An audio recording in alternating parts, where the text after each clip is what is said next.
In the last video, we discussed ATP and what adenosine triphosphate is. So a quick recap on that was adenosine plus a phosphate plus a phosphate plus a phosphate. So that was our ATP. And remember, ATP is the only energy source that we have, and how we make ATP is what we're going to discuss now. So we used, in the previous video, we discussed how we make ATP using creatine, but now we're going to look at the other form of anaerobic energy, which is in the glycolysis, using carbohydrates as the energy, as the way in which we get ATP. So once we've gone from our 1 to 10 seconds of stored ATP and then our creatine energy, now we're going to go into the next, from maybe the 10-second mark to 2 minutes. About 2 minutes mark is when the anaerobic system starts to fail, and we need to introduce oxygen and start using other substrates. But we start by eating glucose. Okay, so carbohydrates is glucose. Glucose can come in many different forms. We can talk about that in another video, the different kinds of carbohydrates. But glucose, so you consider all these intra-workout drinks with Vitagos or cyclic dextrin, multidextrin, dextrose. These are carb sources, and we drink those because it's glucose. So the body takes that in, and it is energy in our bloodstream that we can use straight away. However, if we're not going to use it, we then go and store it in our glycogen stores. So our glycogen stores are the little storage areas in our muscles. So diabetics, type 2 diabetic, can actually become a lot more or a lot less diabetic if they increase their muscle mass. So quite often you hear type 2 diabetics who are struggling with blood sugar maintenance, they have a high glucose tolerance.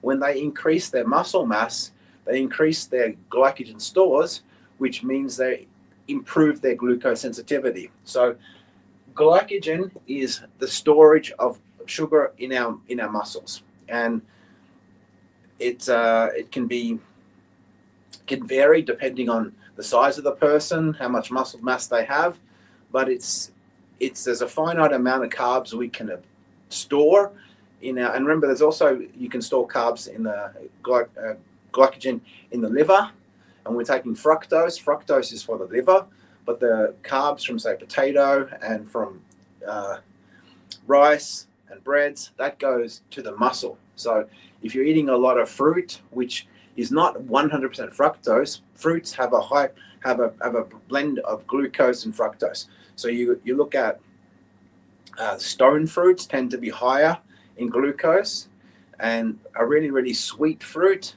tends to be higher in fructose. So if you are taking an apple, for example, when you eat an apple, the carbs from that apple, some of it will go to the liver and some of it will go to the muscles. Not all of it will go to the liver, not all of it will go to the muscle. It is important that we do give calories or give carbohydrates to the liver. We shouldn't not have fructose. Fructose is important, but if you're drinking orange juice all day, there's a high proportion of fructose in there, and that is going, unfortunately, to the liver.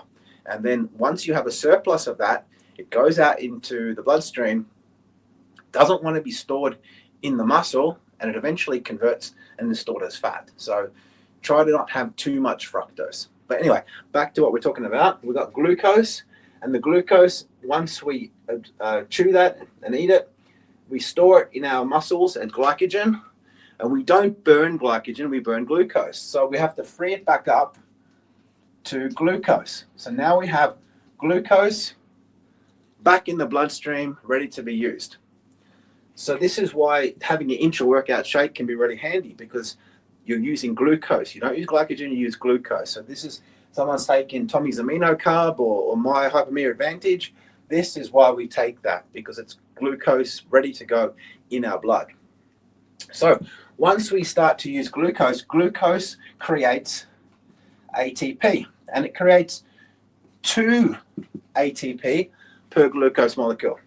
So it's actually higher than than creatine, because that was 1 creatine to a phosphate. This is creating 2 ATPs. So it's a little higher yield. It's not super yield compared to the Krebs cycle, but it's a bit better.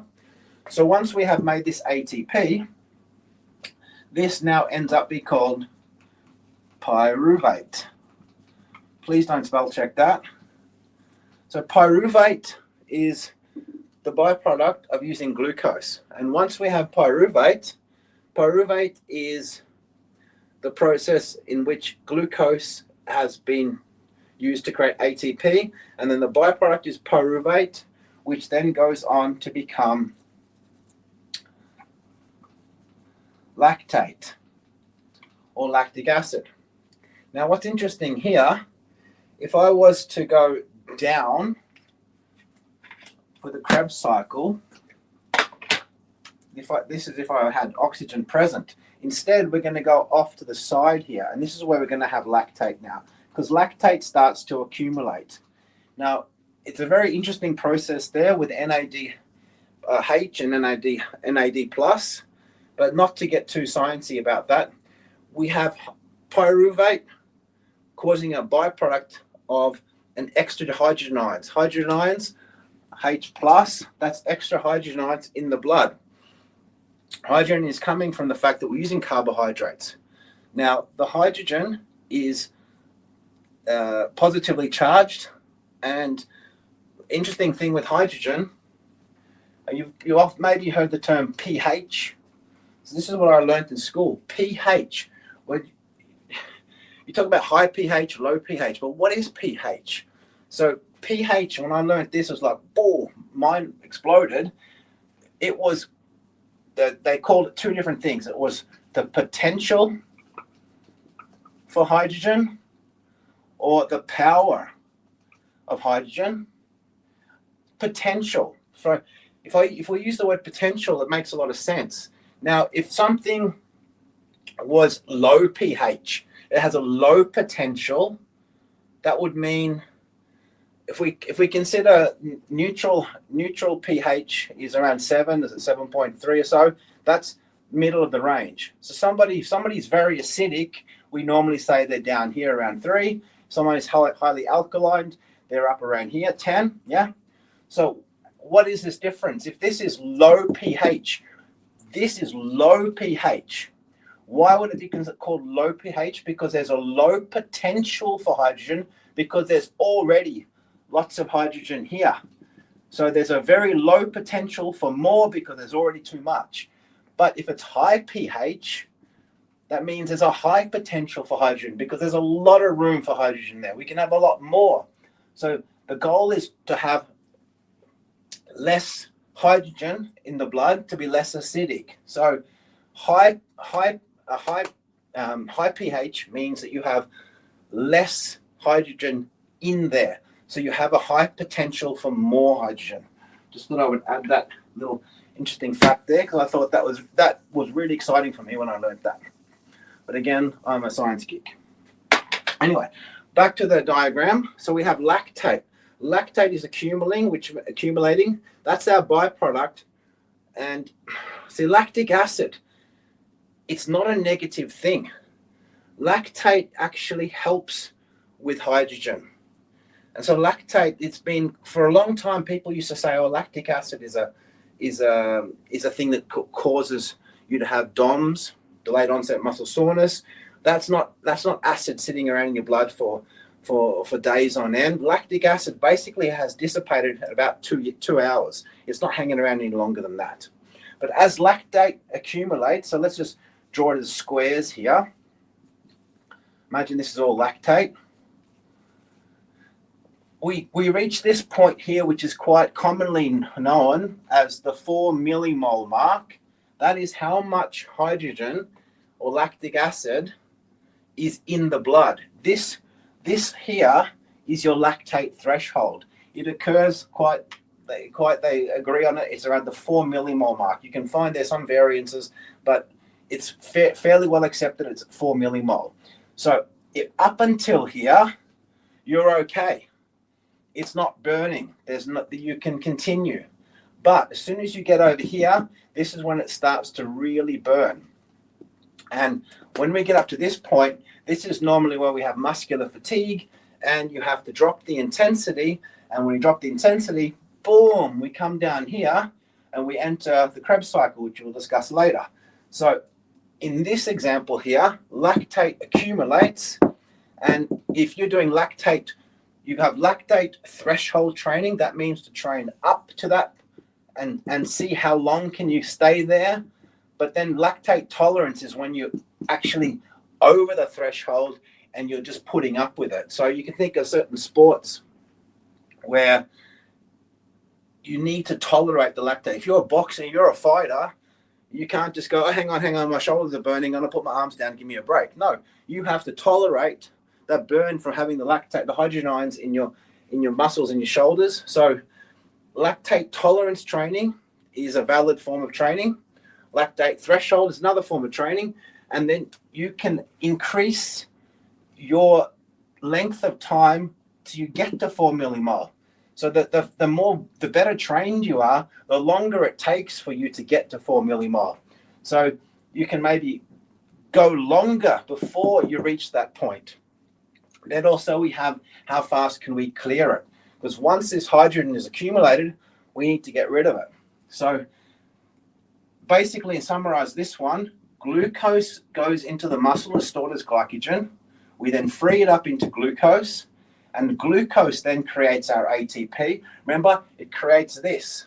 So our ATP is made using glucose here. So in the creatine system, the P came back over with the CP. In this case, we're making 2 ATP per glucose molecule. So this is why it's really good to have a good amount of carbohydrates while you train, so you can have more energy in that 10-second to 2-minute mark. So think about your set of bench press now. If you're doing high rep sets, like I love 20 rep sets of squats. 20 reps of squats. The first maybe 3 reps are within your creatine system, and then after that, you're doing glucose. So when you're doing breathing squats, which is fairly anaerobic, you are definitely using glucose as your fuel source there. So this is why intra-workout carbs, or having a good source of pre-workout carbs, can be very good. And obviously then post-workout, we want to replenish the glycogen stores because that's when they're tapped out. And then a little side note there, imagine we did train really, really hard and our glycogen stores are depleted. Post-workout, we have some carbohydrates and boom, we fill it back up. And this is when it's optimal time to take creatine, because whilst that glycogen is being replenished, we'll drag the creatine along with it back into the muscles. So that's why creatine absorption is a lot higher if combined with carbohydrates or protein or both. So taking your creatine supplement post-workout will be better absorbed than if you're taking it pre-workout, because your glycogen stores are dying for sugar after a workout. So, the question I often get is, when should I take creatine, before or after? You can take either, but if you really, really, really want to have an edge, I would take the creatine post-workout to replenish the glycogen stores so they're ready to go for next workout. Now, remember, the glucose creates ATP, and that creates then we go to pyruvic acid. And because oxygen is not present, because this is an anaerobic training, this is without oxygen. So this is what we call anaerobic. This is anaerobic, so no oxygen, lactate accumulates. So we're going to get hydrogen ions building up until eventually here we get to the lactate threshold. Then we keep going until we can't go anymore. So imagine you're doing a set of bench press and you're doing the reps, and then the burn becomes so significant you're having failure, having muscle contractions. I'll actually go into the in-depth what's happening on the myofilament level in another video, but just to keep this pretty simple, those hydrogen ions have accumulated, and the only way to get them back down is to breathe, and that's to add oxygen. So that's why you're doing a set of bench press. After you finish your workout, after you finish your set, you don't just breathe normal. You're breathing very deep because your body is going, hey, the more oxygen we suck in, the faster we can get those hydrogen ions down or out. So basically, breathing deep. And so after, you can see a lot of sprinters, after they've run 100 meters, their hands up over their heads, and that's to open the diaphragm so the air just flooded in. Because remember, we don't suck air in. We contract the walls of our abdominal cavity and pull on the lungs, which forces air in because there's a vacuum. So there's a low pressure in the lungs, so air is forced in. So the more I stretch out, the more I lengthen my body, the more oxygen I can take in, the faster I can get my hydrogen down. Don't bend over, don't be doubled over and like that. That's going to have less oxygen intake. So get the oxygen in there, which will get the oxygen, get the lactate into the Krebs cycle, and we'll be making ATP. And we'll go into the Krebs cycle in the next video, because that's super fascinating how that works and how much ATP we produce with one revolution of the Krebs cycle. So again, recap: glucose to glycogen, back into glucose to be used. We don't burn glycogen, we burn glucose. The glucose creates ATP, which therefore creates pyruvate. Pyruvate goes to lactate, and lactate accumulates until eventually we hit the threshold. We then have to take a break. We then can remove hydrogen through breathing into the Krebs cycle. And this is basically every set of an exercise. So this is a very simplified version of the other half of the anaerobic cycle. So the anaerobic is creatine and glucose, glycogen. Then aerobic is with oxygen, is when we're burning fat, we're burning lactate, we're burning some byproducts. We're going to cover that in the next video. So I really hope you enjoyed this. If you have any questions, don't make a comment or send me a message, and I'll happily cover it up in another video. But thank you very much.